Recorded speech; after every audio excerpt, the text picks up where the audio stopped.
The bill's author, Senator Bill Hagerty, a very good friend of mine. Thank you, Bill. Thank you, Bill.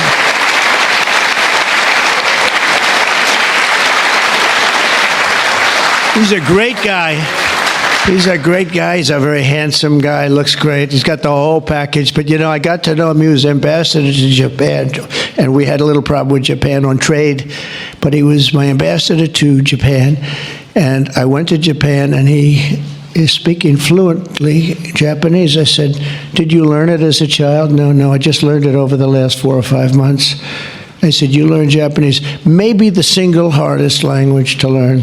It's actually breathing rather than, it's breathing." I'm not going to imitate it because we'll end up with a big story, and I don't want that.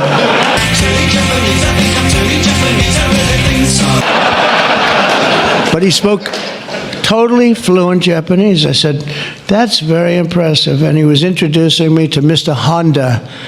I said, "Oh, are you in the car business?" He goes, "Yes." I said, "You're a very rich man." And then he said, "Mr. Toyota, right? Toyota." And I said, "What business are you in? Let me guess." He said, "Cars." He was my interpreter, and I was so impressed.